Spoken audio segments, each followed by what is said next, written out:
This era was worse than people think. Listen, if you are anything below the age of, I'll even say 40, but really 35 and under in 2026, you are living in the best time to be a black person, okay? It's irrefutable. You know what I mean? Granted, they still hanging in trees calling it side. Granted, that's still happening. But nonetheless, it's better than it was in the 60s, 50s, 40s, 30s, 1800s, 1700s. What are we talking about? This video, I guess, is touching on the boomers, you know what I mean? The people who really was there during Jim Crow, feel me? Civil rights movement, right? The people who were there for all of that. Let's get into it. A lot of us can't get ahead, mentally can't get it right, and we're well into our late 30s and 40s and 50s. Black folks were scared of white people. I grew up not feeling like I was as good as they were. If you hear a tinge of anger in my voice, I'm still mad as hell about that. Post-slavery, boomers and Gen X probably had it the worst. And sometimes I really be looking at y'all generations like, I honestly don't even know how y'all survived that time period. If you're watching this right now and you're a boomer or Gen X, I want you to leave a comment below of what it was like growing up. Cause I feel like y'all have a lot of experiences that don't get talked about enough. Because the way history usually gets explained makes it seem like everything was simple. You know what this makes me think about automatically is Mr. Tendonism. Mr. Tendonism, and how that white dude was trying to take advantage of him at that restaurant, Destination Smokehouse, whatever the fuck the name is, right? That shit. You had this white man benefiting off of a black man, an older black man, much older than him, who was promoting the restaurant, promoting the brand, who really is the one who went viral on social media. You feel me? Who gave son the recipes, who taught him how to cook the meat the way that got the shit falling off the bone. You know what I mean? And then you got this white man who saw all of that and tried to take the name, tried to fucking copyright it or whatever the fuck he did, which he failed. He failed at that, but we saw the attempt. You feel me? Like I said in my last video, bro, they do this shit all the time. That's white history, okay? It's stealing. That is true white history. They're still stealing to this day. In a rare bout of brutal honesty, he's admitted his intention is to run Venezuela and sell their oil. Oil he claims belongs to the United States. Obviously, as an African and somebody with half a brain, I take issue with that imperialist reasoning, the same reasoning the West has against Burkina Faso for stealing their own gold back from their own mines. But that's the doctrine of imperialism, a belief in the God-given right of the West to own the world, Chico, and everything in it. Hollywood pushes imperialist agendas by telling stories and leaving out context. We all know the meme, I'm the captain now. But what they omitted was the why. Somalia has the longest coastline in Africa. After the Civil War, massive European and Asian corporations, allies of America, France, Spain, Italy, illegally stole all the fucking fish, even dumped toxic waste in their water. Everything, the entire European economy, Britain, all of this was built off of exploitation. They stole everything. And then they whitewash history to make it seem like they're the innocent ones. Yeah, that's the first thing that I think about is Mr. Tendonism and how this man tried to steal his whole shit. Try to steal his whole fucking shit in a legal way, because that's how they do it. Ain't that how they stole the land from the Native Americans, proposing deals and then breaking those deals? The U.S. broke over 500 treaties with Native Americans. Over the years, the U.S. made more than 500 treaties with Native nations and broke nearly every single one. Tribes were promised land, peace, and protection. But as soon as gold was found or settlers wanted more land, those promises were tossed aside. The Black Hills were guaranteed to the Lakota, then stolen for gold. The Cherokee were promised safety, but forced onto the Trail of Tears. How do you think history would look if those treaties had been honored? Slavery ends, then the civil rights movement happens. And then after that, things just slowly started improving. That's the version people like to go with. I think we're significantly less racist, so you can't blame racism for why these communities are not doing well. Really? Could No, you not significantly blame, less. Could you not blame, for example? Yeah, this bozo, Charlie Kirk. You know what I mean? God knew what he was doing, okay? God don't like ugly. Well, okay, so in the 1960s, blacks weren't allowed in the National Basketball Association. In the 1960s, the Civil Rights Act hadn't been passed until 1965. The 1960s, blacks were not allowed to go to the same schools as whites. So like that's my metric. So we passed the Civil Rights Act in 1965. Kind of anecdotal. Yeah, Oh, how about this? We had a black president elected twice in 2008 and 2012. Oh man, so since a black president was elected, we fixed racism, we right? quintupled. No, not we haven't finished racism. We're significantly less racist. I would argue yes and no.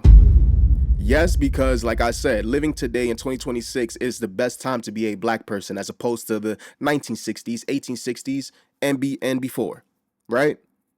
But at the same time, like I said at the beginning of this video, there's still black men being hung from trees and the police are writing it up as nothing more than a suicide. A family demands answers after a black man was found hanging from a tree. 39-year-old Tory Medley was found hanging from a tree at Brookfield Hills Golf Course, November 13th. Black man found hanging from a tree inside an Atlanta park. Another young black man has been found hanging from a tree. This was last week, this time in Marietta, Georgia. There you see the young man's picture. Police have swiftly ruled it as a suicide. Let me tell you right now, black men do not hang themselves from trees. Black people do not hang themselves from trees. Okay? It don't happen. We don't do that. So the cops seeing that and writing it off as nothing more than a suicide, not on one occasion, not on two, multiple. We have at least 6 in the last year of black men being hung from trees and the cops calling it a suicide. It's still living and breathing. And then we have our president posting up a picture of the previous president and his wife photoshopping their heads on apes. Don't tell me racism doesn't exist in 2026 because I might just slap the shit out of you. But when you actually stop and look at the generations that had to live through those times, the situation looks way more complicated than that. Because 2 groups of black Americans basically got hit from both directions. You got boomers who grew up during the last years of open segregation and had to live through the civil rights era while it was actually happening. Then right behind them, you got Gen X, who technically grew up after those segregation laws were gone, but they walked straight into collapsing cities, the crack epidemic, and one of the biggest prison expansions in American history. So when people debate which generations had it the hardest after slavery, You know, that was really the straw that broke the camel's back for the black community. Because for the longest, they were destroying, they destroyed Black Wall Street, right? Thriving black communities with the black dollar circulating within that community. We had our own hospitals. We had our own schools. Black people had all these things in place. And what did, disgruntled white people do? And the cops, they destroyed it. They burnt it. They bombed Philadelphia. Any thriving black city, black town there was, they destroyed it. Violently destroyed it. Okay? And now they talk shit years later about how black people can't do this and black people can't get right and black people can't get on their feet and black people are lazy and black people are this and black people are that. But you don't know shit about history. You suck white dick but don't understand white people destroyed all the black communities that were thriving. And now you talk shit about black people. Make it make sense. Cities, the crack epidemic, and one of the biggest prison expansions in American history. So when people debate which generations had it the hardest after slavery, those 2 generations always come up. Because one generation had to fight the system directly, and the next generation had to live inside the consequences of everything that happened after that fight. And both situations were extremely difficult. So I'm not trying to compare, which one was harder. It's not anything like that. Now let's start with boomers, right? Boomers were born between 1946 and 1964, and a lot of them grew up in a country where segregation was normal. And when we say segregation, we're not talking about subtle racism. We're talking about actual laws Blatant. separating people by race. Separate schools, separate water fountains, separate restaurants. Which I will argue, and a lot of people may disagree, a lot of people will agree. I argue that segregation was probably the best thing that could have been for black people, that could have been kept.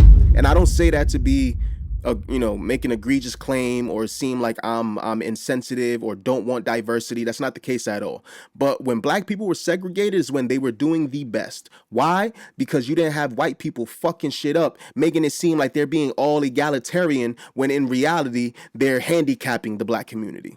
Because they'll always present it as, we're helping. We're being, we're diverse. No, the devil's in the details. There's always a clause in there that will benefit them and fuck the black community as a result. It's always been the case. So yeah, I think segregation was probably one of the best things that could have happened for black people. I know we wanted everyone to be together and we wanted the same treatment as the white folks. Like, no. Because at the end of the day, we then came together and then had to learn what they wanted us to learn. I guarantee you, if black schools were still only black, they would be teaching proper black history. Not that Christopher Columbus discovered America. Okay? Not that Edison created electricity. Okay? Not all the fuck shit, bullshit, whitewashing that they do within these schools to prop up the white man and make the black man seem like he did nothing of contribution. That's the reality. I'm not trying to be fucked up. But when you look at it objectively, before all of this integration happened, we had everything on our own. Black banks, black schools, black hospitals, black everything black. Yes, they destroyed it. Most of the time, they destroyed it. But at least we had that. We knew we could create it. We knew we could sustain it as long as there wasn't interference from an outside party. Separate neighborhoods. There were literally signs telling black people where they could go and where they were not welcome. I grew up under Jim Crow. When I was little, we couldn't go to certain places. This personally happened to me at a place called Fairyland Park. But they had one day set aside where black people could attend. So in the neighborhood, they would call it the N-word day. And I know for a fact that my mother wasn't going to allow me to go because she was a proud woman. So my brother and his girlfriend swooped me up and took me to the Fairyland Park. People were protesting this park, and people were getting arrested. So imagine being a black kid growing up in that environment. Your parents already dealing with a system that openly treats them like they're nothing. At the same time, you're seeing people push back against that system. Because when people protested against segregation at that time, it was dangerous. Police beating protesters, dogs being released on people, fire hoses being turned. Fire hoses, dogs sicked on these people just for protesting for the right to live. I remember this comedian said, he was like, black people were only fighting for civil rights. Michael Shea, I believe it was. Michael Shea, shout out you. He was like, black people were only fighting for civil rights. We always ask for the lowest common denominator. We ask for the lowest rights. Gays were fighting for equal rights. Equal rights. Could you believe that's an actual stance you could have? You could be for equal rights? That means there's people out there saying, I think everybody should have the same rights as everyone else. And there's other people like, nah, son, I disagree. I just don't think so. Black people was fighting for civil rights, not even equal, just civil. Can we get civil? I'll take civil rights. Just be civil. This should be just how humans should be treated. We're just like, nigga, can you be civil? Can you treat us as if we're like equal and like just we have the right to live and breathe and eat and shit and fuck and love and do we have the right to just exist? Can you be civil? Can you stop beating niggas over the fucking head with a baton? Can you stop lighting houses on fires with 4 little girls in there? Can you stop throwing black babies to alligators? Can you feel me? Can you stop? Can you chill? Can you relax? That's all niggas was asking for. Turned on crowds, churches getting bombed, civil rights activists getting killed. There was some crazy stuff going on. 17 years. 17 walking across that bridge? 16 or 17, yeah. In the march. Selma. Yeah, when them people throwed all that tear gas on us and when they did what they call Bloody Sunday. Martin Luther King was assassinated when I was a little girl, and I still remember it like it was yesterday. I was sitting there playing with my toys, and suddenly I started hearing wailing and hollering coming from outside. My family went out, and then we heard they unalived King. Riots broke out all across the country. Kansas City did not cancel school on the day of Dr. King's funeral, and people became angrier. Because of this, students staged a peaceful walkout. It actually became a riot after the police tear-gassed some children in a church. They also tear-gassed schools as well. I also remember getting tear-gassed. I remember my eyes burning and being scared. But there was no escaping this. There was smoke, fire, tear gas, people running, screaming everywhere. So a lot of black boomer kids grew up watching adults risk their lives just to vote or walk in certain schools. That wasn't something they were reading about later in life in a textbook. That was the environment that they were growing up in. And on top of that, black schools during segregation were underfunded, which meant black students had less resources, older textbooks, and crowded classrooms compared to white schools. So even basic things like education were unequal from the very beginning. A lot of people today look back at the civil rights movement like it was this clean moment in history where people marched, gave speeches, and the country suddenly changed overnight. But for the people actually living through it, it was much more intense than that. But they don't tell you that part, right? I'm sure it was stressful, it was tense, and it was unpredictable. You had school integration battles happening where black students were entering schools where nobody wanted them to. Like, bro, imagine how scary it was to be a black person protesting at this time. They could just body you right there and then get away with it. You feel me? You were fighting for your right to live, for your children and children's children, future generations' right to just exist and be treated normally. And because of that, you could be murdered because a disgruntled white man don't like that. He wants to, what? What? You think you have the right to live like I do? There. The teachers were hostile. The students were hostile. Entire communities were angry that they were even stepping through the door. And we are standing up for what we think is right now. Barbara, I mean it. you're playing with her hands. Let me speak to him, okay? Barbara's a bitch. A racist white bitch. You want it like, you have to understand, these people right here in this video, their grandchildren are walking right now. Their parents are still alive. You understand? These people, their children, are the parents of the newer generation. Okay? This was only 60 years ago. My mom's almost sick. Well, she's 50, but damn near 60. 10 years removed of being 60.